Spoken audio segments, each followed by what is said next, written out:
Hello guys and welcome back to UCL Fantasy Podcast. In today's episode I'm going to show you the best wildcard team selection for UCL Fantasy Matchday 3. Yesterday I just uploaded the best limitless team selection episode, so if you have decided to use limitless chip strategy for UCL Fantasy Matchday 3, you can watch that video on my channel.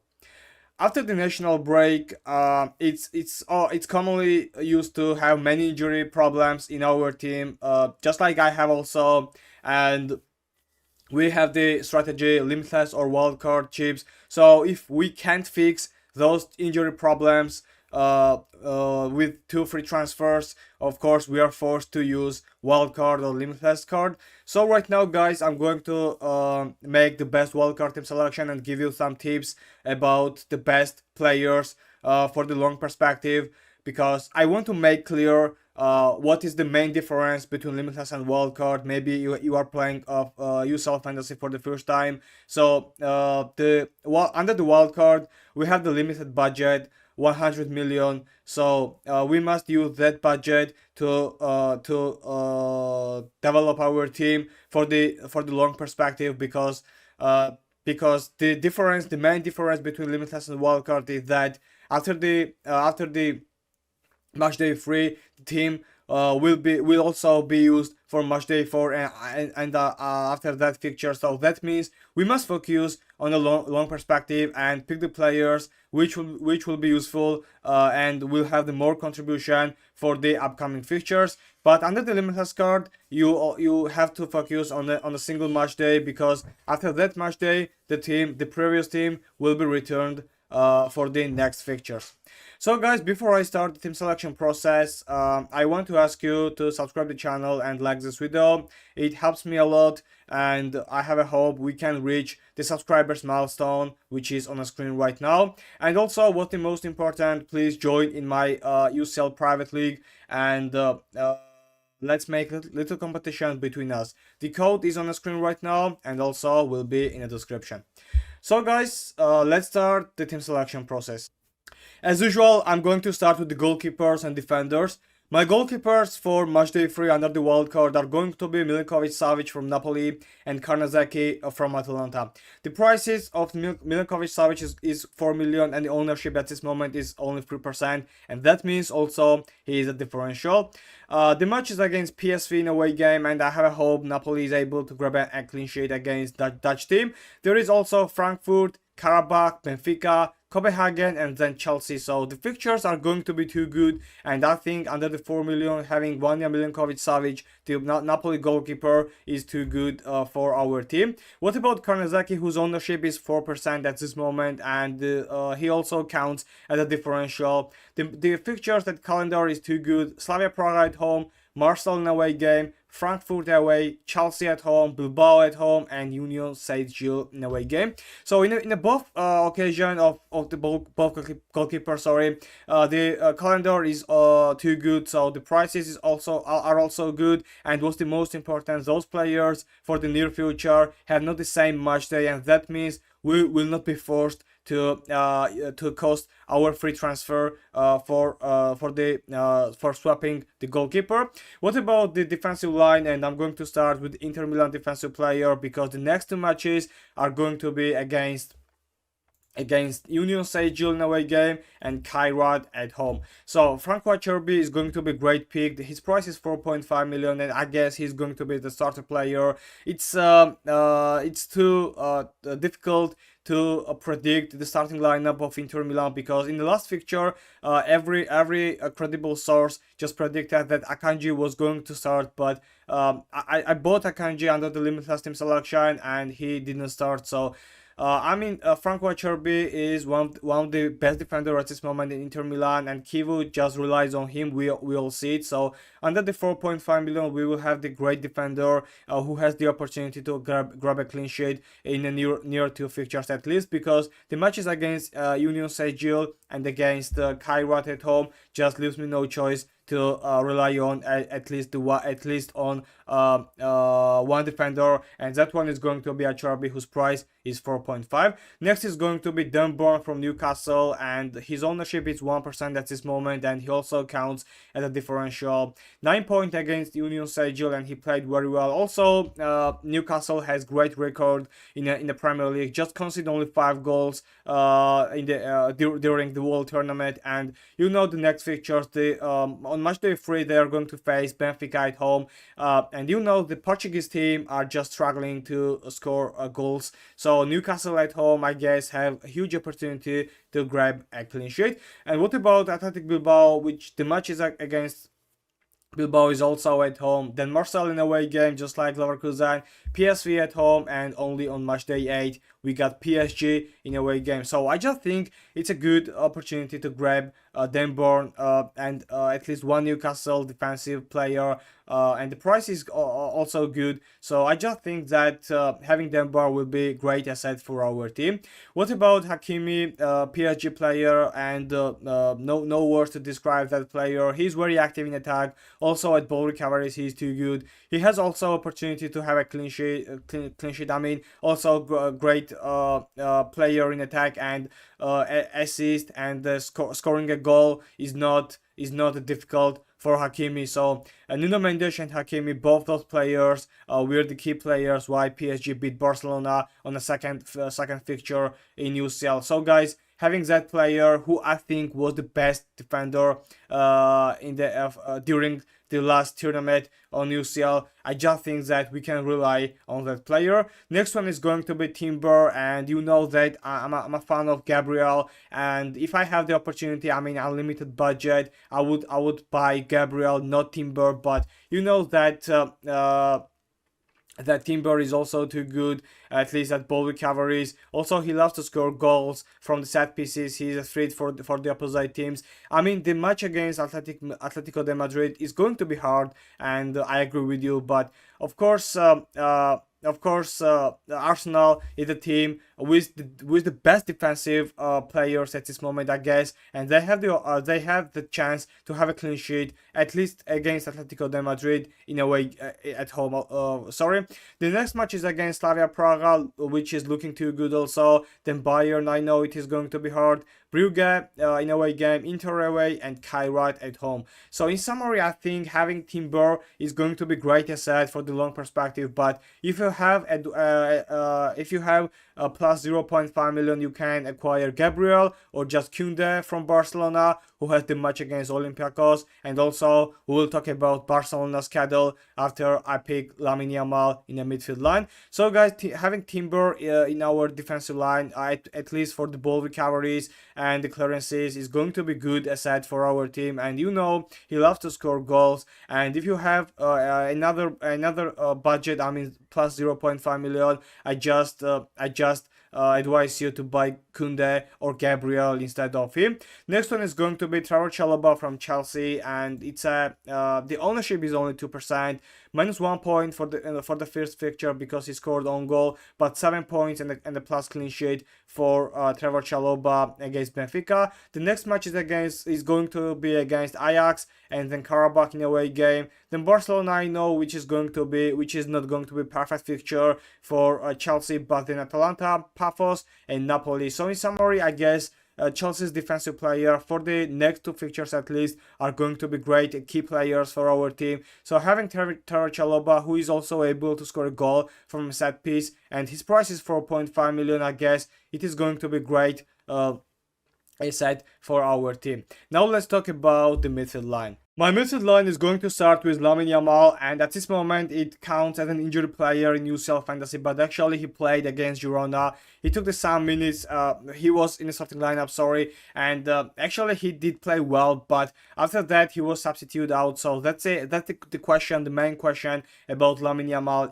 If Barcelona just scored 4 goals or 3 goals in the first half against Olympiacos, if he's going to spend 90 minutes on the pitch, or just will be substituted off because there is El Clasico in the next fixture in La Liga.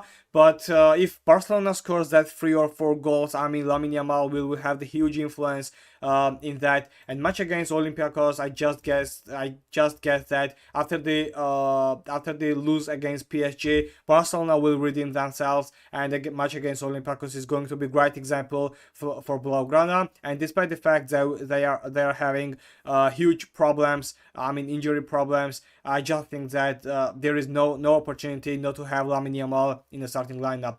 But guys, if you have the question mark about if he starts or not, on the deadline day we will discuss about it, because you know that the first match is on Tuesday. The first match is Barcelona against Olympiacos. So on the deadline stream, we will be able to see the starting lineup. So we will decide after that if use Lamine for our team or not. So right now, the match against Olympiacos, then Brugge in away game, Chelsea away, Frankfurt at home, Slavia Praga, and then Copenhagen. So Lamine Yamal and Barcelona, you know, they just love to score many goals, just like they did in the season. Why not? But I just had the question. I just know, guys, that Lamine Yamal will increase his shape, and I guess he will score many goals in the season for Barcelona. Next one is going to be Olise for Bayern, and they are going to face Brugge at home, and then it's a match against PSG and Arsenal, which is going to be too hard. But there is Sporting, Union Saint-Gilles, and PSV, and you know that the match against Brugge is going to be good. And after that, if you have the question marks about Olise's contribution against PSG and against Arsenal, of course you can sell him with the 2 free transfers, and you can buy another player just like Kvaratskhelia from Paris, or Adeyemi from Borussia Dortmund, or Phil Foden, or just Vinny Jr., Bellingham also, who is back, and we will witness what kind of shape he has right now. And there are many players, but for the specific matchday 3, which is also important to consider during the wildcard team selection, Olise can be the decider, and of course I'm not going to miss, and I don't want to advise you to miss that kind of player in your team. Next one is going to be De Bruyne, and I could not imagine to pick that player under the wildcard or under the limitless card, but De Bruyne plays one of the best football at this moment in Napoli, and he made 2 assists against Sporting when Højlund scores brace, and the match against PSV in away game, then Frankfurt, Karabakh, Benfica, Copenhagen, and Chelsea. The fixtures are looking too good, and you know the quality of De Bruyne under the 8 million. I consider that maybe he's expensive one, but if you see the results, if you see the national break result also, De Bruyne is one of the best shape at this moment. So I'm going to use it at least for the couple of fixtures, and we will see what kind of result we will have under the wildcard if we pick De Bruyne for our team. Next one is going to be Kenan Yildiz and double up for Turkish players as it seems, but I have the question marks about Arda Güler, and I will tell you it later. But right now, talking about Kenan Yildiz, this guy plays well actually, and he has the contribution in UCL Fantasy also. 12 points against Borussia Dortmund, only 2 points against Villarreal, and I know the match against Real Madrid is going to be hard, but also Real Madrid have the problems in defensive line, because Hussein is going to miss, Arnold is out, Carvajal is out, Valverde will have to play at a right back, or Raul Asensio, which is I think the worst option than Valverde. But also in a defensive line, I mean the central defensive position, there are the huge problems. So I think that Kenan Yildiz is going to be able to use that problems, and is able to score a goal or make an assist. But just forget the match against Real Madrid. Real Madrid, there is the match against Sporting, Bodo Glimt, Pafos, Benfica, and Monaco. So the last 5 fixtures for Juventus is going to be good, I think. And also who else but Kenan Yildiz has the quality to score goals and give us the contribution points in UCL Fantasy. What about Arda Güler, who also plays very well in Real Madrid, and in terms of fantasy, he's also the quality player. But right now, in my mind, I have the options just like Gravenberch from Liverpool. Güler is also an option. We got Adeyemi, but his price is also higher, and Igor Paixão from Marseille, who also plays very well. Navesh, when he's going to be back after the injury. But right now, Arda Güler is going to be one of the option, and I have another one which is equals at this moment. Subimendi from Arsenal, and Subimendi at least for the ball recoveries, he's going to be good. Also, there is Moses Caicedo, whose price is same 6 million, and we just had that option. In the case of Trevor Chalobah, we saw the matches, and Moses Caicedo is going to be another good option, but he missed the match in the Premier League due to injury, and right now I'm not going to risk that kind of player. I'm not going to advise you that kind of player who is under the risk to miss the match on match day 3. And right now, just having Arda Güler, but it is under the question mark. Remember that, and you can decide between Subimendi, between him, Gravenberch, and other players, other midfielders. For example, don't forget Paixão, also from Marseille. So guys, let's see my forward line. My forward line is going to start with Harry Kane from Bayern. The match against Brugge, I think Kane will be able to score goals because he just can't leave the pitch without scoring a goal. So Harry Kane will be great player against Brugge for the fixture third, and match against PSG and Arsenal are going to be hard, but you know that Harry Kane has the quality to score against any team in the world at this moment. So even against PSG, against Arsenal, he is not going to be bad pick for our team. For the long perspective, he is going to be great one. I think you can replace him with Kylian Mbappe, who has also the same CV at this moment, just can't leave the pitch without scoring a goal, braces, hat tricks, assists. He's just doing everything, take penalties just like Harry Kane. And Mbappe, the match against Juventus, who just struggle in defensive line because Bremer is out. I just think also Kylian Mbappe is going to be great option for match day 3 under the wild card. But if you see the opportunity right now, guys, Real Madrid is against Juventus, Bayern is against Brugge. So you know that on a paper, I just thinking that Harry Kane has more. There's a more probability for Kane to score many goals than Mbappe against Juventus. So right now, just thinking that Harry Kane is going to be great. Little bit better option than Kylian Mbappe for match day 3 under the wild card. What do you think about it? You can comment down below. Next one is going to be Erling Haaland, and without him there is no Limitless or no wildcard, because Erling Haaland is a machine at this moment. He just can't stop scoring goals. Haaland just scored double brace against Everton, and national break he was also good. The match against Monaco was a great example because he just scored twice. Against Napoli he just scored 1 goal, and against Villarreal, then Borussia Dortmund, Leverkusen, even Real Madrid, Bodo Glimt and Galatasaray. So the fixtures are going to be good. So Erling Haaland for the long perspective is going to be great forward, and he scores too many goals, so we can't miss that kind of chance to have Erling Haaland in our team. The price is also 10.5, less than Kylian Mbappe and Harry Kane. And next one is going to be Marcus Rashford. Also, the ownership is going to be 7%. That's 7% at this moment. The match against Olympiacos, and because of due to injury cases, Lewandowski is out, Ferran Torres is out, Rafinha is out. So guys, against Olympiacos, Marcus Rashford is going to be from the beginning, and match against Brugge and Chelsea also. Rashford is able to score goals just like he did in Blaugrana recently, and makes assists. He just had a streak of 5 matches in a row. He made an assist. So he also made an assist against PSG, and Rashford is too active in attack, and I guess he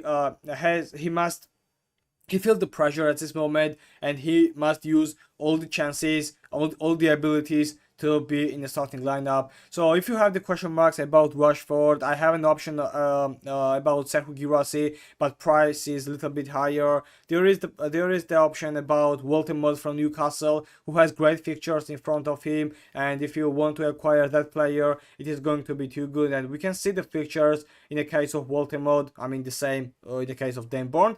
The Benfica, Bilbao, Marseille, Leverkusen, PSV and PSG, and Woltemode plays very well. So if you want to have that kind of forward instead of Marcus Rashford, you can use him. But also I have another option, just like Victor Osimhen from Galatasaray. The fixtures are looking too good also, but you know that having it is better to have Barcelona or at least Newcastle forward at this moment than Galatasaray forward, because Galatasaray in the Champions League is not that good, you know, and under those circumstances, right now I prefer to have Marcus Rashford, but you can decide between those 3 or 4 forwards, which I count at this moment. Thank you guys for watching. I know that you are looking for the captaincy options, and we can see the date. Okay. 1, 2, 3, 4, 5, 6, 7, 8, 9 players are going to perform on Tuesday game, and the main captaincy options are going to be Amal and Erling Haaland. I'll decide between them, but at this moment Haaland, because of the shape, has all the opportunity to be to be captain. He has the advantages, but on the next day, if somehow my captain fails on Tuesday, I have an option to have Harry Kane as the captain, which is against Brugge. So guys, the captaincy options are looking too good, and this team, I mean, if you like it, you can comment down below and tell me your opinion about those players for the long perspective. And thank you guys for watching. See you later. Please don't forget to subscribe the channel if you appreciate my effort, and like this video. It helps me a lot, to be honest. And also join in my private league in UCL Fantasy. Let's make little competition between us. See you later. Thank you. Wish you all the best. Goodbye.